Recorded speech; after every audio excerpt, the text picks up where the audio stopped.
Hello' guys, যথেষ্ট ভাল খবৰ। বহুকেইটা পদ ওলাইছে, সকলোবোৰ কম ক'ত ওলাইছে আৰু ইয়াত আপোনালোকৰ চেলাৰী 55 to 60,000ৰ পৰা ষ্টাৰ্ট হ'ব, অৰ্থাৎ 55ৰ পৰা 60ৰ ভিতৰত আপোনালোকৰ দৰমহা ষ্টাৰ্ট হ'ব। গতিকে যথেষ্ট ভাল দৰমহা হ'ব। সকলোবোৰ কম ক'ত ওলাইছে পষ্টবোৰ আৰু আপোনালোকে কেনেকৈ এপ্লাই কৰিব, ইয়াৰ কাৰণে আপোনালোকৰ এডুকেশ্যন কোৱালিফিকেশ্যন কি লাগিব, তাৰ লগতে এজ কিমান লাগিব, সকলোবোৰ বিষয় এই ভিডিঅ'টোত বিতংভাৱে আলোচনা কৰিম। গতিকে ভিডিঅ'টো স্কিপ নকৰাকৈ শেষলৈকে চাই থাকক আৰু যদিহে চেনেলটো নতুনকৈ আহিছে চেনেলটো ছাবস্ক্ৰাইব কৰি দিব আগলৈ এনেকুৱা ধৰণৰ জবৰ কুইক আপডেট পাবৰ কাৰণে। গতিকে আহক আমি ভিডিঅ'টো আৰম্ভ কৰোঁ। যদিহে আপোনালোকে এই জববোৰৰ এডভাৰটাইজমেণ্টৰ PDFবোৰ ভালদৰে চাব বিচাৰে তেনেহ'লে ডেছক্ৰিপশ্যন বক্সত মোৰ টেলিগ্ৰাম চেনেলৰ লিংক থাকিব, তাত ক্লিক কৰি আপোনালোকে জইন হৈ ল'ব, তাৰ পৰা আপোনালোকে ডাউনলোড কৰি ভালদৰে চাব পাৰিব। গতিকে আহক আমি ভিডিঅ'টো আৰম্ভ কৰোঁ।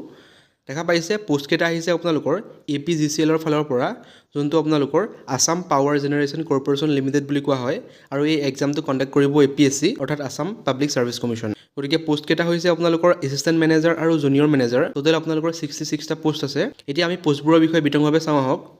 দেখা পাইছে APGCL ৰিক্ৰুটমেণ্ট ডিটেইলছ, ইয়াত মেনশ্যন কৰিছে সকলোবোৰ। ফাৰ্ষ্ট পোষ্টটো হৈছে এছিষ্টেণ্ট মেনেজাৰ, ইয়াৰ কাৰণে টোটেল পোষ্ট আছে 35টা আৰু ডিচিপ্লিন ৱাইজ ভেকেঞ্চিবোৰ মেনশ্যন কৰিছে, ক'ত কিমানটা পোষ্ট খালী আছে। দেখা পাইছে ইলেক্ট্ৰিকেলত 10টা পোষ্ট খালী আছে, মেকানিকেলত 6টা পোষ্ট, ইনফৰমেশ্যন টেকন'লজিত 3টা পোষ্ট খালী আছে, তাৰ লগতে আপোনালোকৰ ইনষ্ট্ৰুমেণ্টেশ্যনত 2টা পোষ্ট খালী আছে, চিভিলত 10টা, তাৰ লগতে হিউমেন ৰিচোৰ্চত 4টা পোষ্ট খালী হৈছে। এতিয়া দেখা পাইছে ইয়াত স্কেল অফ পেটো মেনশ্যন কৰিছে 37,300 অৰ্থাৎ 37,300 টকা আৰু তাৰ লগতে আপোনালোকৰ গ্ৰেড পে থাকিব 14,200 টকা আৰু দেখা পাইছে মেক্সিমাম 1,12,000 অৰ্থাৎ 1,12,000 টকালৈকে। এতিয়া চাওঁ হওক এডুকেশ্যন কোৱালিফিকেশ্যন কি লাগিব।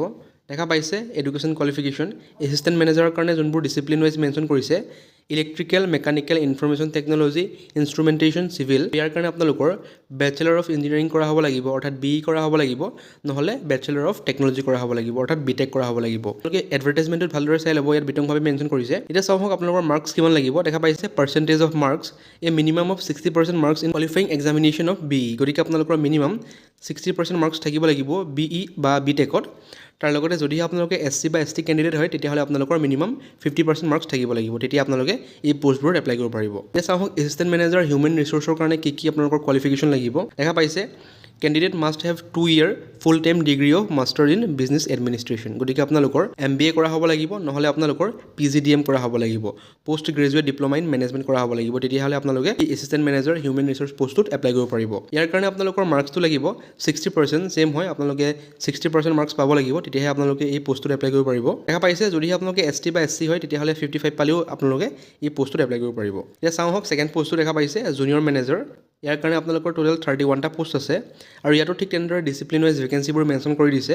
ইলেক্ট্ৰিকেলত 12টা, মেকানিকেলত 6টা, ইনফৰমেশ্যন টেকন'লজিত 2টা, ইনষ্ট্ৰুমেণ্টেশ্যনত 2টা আৰু চিভিলত 9টা পদ খালী আছে। ইয়াৰ কাৰণে আপোনালোকৰ স্কেল অফ পেটো হৈছে 25,000 to 92,000। ইয়াৰ লগতে আপোনালোকৰ ইয়াত গ্ৰেড পে থাকিব 12,100 টকাকৈ। ইয়াৰ কাৰণে আপোনালোকৰ এডুকেশ্যন কোৱালিফিকেশ্যন লাগিব। দেখা পাইছে candidate must have full time 3 year diploma course, গতিকে আপোনালোকৰ 3 বছৰৰ ডিপ্ল'মা কোৰ্ছ কৰা হ'ব লাগিব। দেখা পাইছে in respective branch of engineering, গতিকে যি ইয়াত ব্ৰাঞ্চ মেনশ্যন কৰিছে electrical, mechanical, information technology, instrumentation, civil, ইয়াত আপোনালোকৰ ৰেচপেক্টিভ ব্ৰাঞ্চত আপোনালোকে যোনটো ডিপ্ল'মা কোৰ্ছ সেইটো কৰা হ'ব লাগিব। তাৰ লগতে ইয়াত আপোনালোকৰ মিনিমাম পাৰ্চেণ্টেজ আগৰটোৰ সৈতে ছেম হয়, অৰ্থাৎ আপোনালোকে 60% পাব লাগিব। তাৰ লগতে যদিহে SC বা ST কেণ্ডিডেট হয় তেতিয়াহ'লে আপোনালোকে 50% মাৰ্কছ পালেও এই পষ্টৰ কাৰণে এপ্লাই কৰিব পাৰিব। এতিয়া চাওঁ হওক আদাৰ ক্ৰাইটেৰিয়া কি মেনশ্যন কৰিছে। দেখা পাইছে ফাৰ্ষ্টটো গম পায় যে ইণ্ডিয়াৰ চিটিজেন হ'ব লাগিব, তেতিয়াহে আপোনালোকে এপ্লাই কৰিব পাৰিব। তাৰ লগতে আপোনালোকৰ পাৰ্মানেণ্ট ৰেচিডেণ্ট অফ আছাম, গতিকে অসমৰ বাসিন্দাসকলে এই পষ্টত এপ্লাই কৰিব পাৰিব, বেলেগৰ পৰা আহি এপ্লাই কৰিব নোৱাৰে। মানে আপোনালোকৰ PRC লাগিব ইয়াত এপ্লাই কৰিবৰ কাৰণে। তাৰ লগতে আপোনালোকৰ এমপ্লয়মেণ্ট এক্সচেঞ্জ কাৰ্ড থাকিব লাগিব। দেখা পাইছে স্মল ফেমিলি নৰ্মছ, যোনখন আপোনালোকে নিজে ফিল আপ কৰি দিব লাগে, সেইখন আপোনালোকে আপলোড কৰিব লাগিব। এতিয়া চাওঁ আপোনালোকৰ এজ লিমিট কিমান লাগিব। দেখা পাইছে যে candidate should not less than 21 years, আপোনালোকৰ বয়স 21তকৈ কম হ'ব নোৱাৰিব। তাৰ লগতে নট মোৰ দেন 38 years, গতিকে আপোনালোকৰ 38 বছৰতকৈ বেছি হ'ব নোৱাৰিব। আৰু ইয়াত আপোনালোকৰ এজ ৰিলেক্সেশ্যন থাকিব। দেখা পাইছে OBC NCLৰ কাৰণে 3 বছৰ থাকিব, ST বা SCৰ কাৰণে 5 বছৰ, PWBDৰ কাৰণে আপোনালোকৰ 10 বছৰ ৰিলেক্সেশ্যন পাই যাব এই পষ্টবোৰত এপ্লাই কৰিবৰ কাৰণে। এতিয়া চাওঁ হওক আপোনালোকৰ এপ্লিকেশ্যন ফিজবোৰ কেনেকুৱা ধৰণৰ হয়। দেখা পাইছে এপ্লিকেশ্যন ফিজবোৰ কেটেগৰী ৱাইজ মেনশ্যন কৰিছে। জেনেৰেল কেটেগৰীৰ কাৰণে এপ্লিকেশ্যন ফিজ হৈছে 297 অৰ্থাৎ 297 টকা দিব লাগিব এপ্লাই কৰোঁতে। OBC আৰু MOCৰ কাৰণে 197 আৰু BPLৰ কাৰণে 47 আৰু ST SC বা PWBDৰ কাৰণে 47। গতিকে এইকেইটা আপোনালোকৰ ফিজ হয় এপ্লাই কৰোঁতে যোনটো দিব লাগে। এতিয়া চাওঁ হওক আপোনালোকে এই পষ্টবোৰত কেনেকৈ এপ্লাই কৰিব। দেখা পাইছে হাউ টু এপ্লাইত মেনশ্যন কৰিছে। ইয়াত যোনটো লিংক দিয়া থাকিব মোৰ ডেছক্ৰিপশ্যন বক্সতো লিংকটো পাই যাব, তাত ক্লিক কৰিলে আপোনালোকে অনলাইন এপ্লিকেশ্যন লিংকটো অ'পেন হৈ যাব।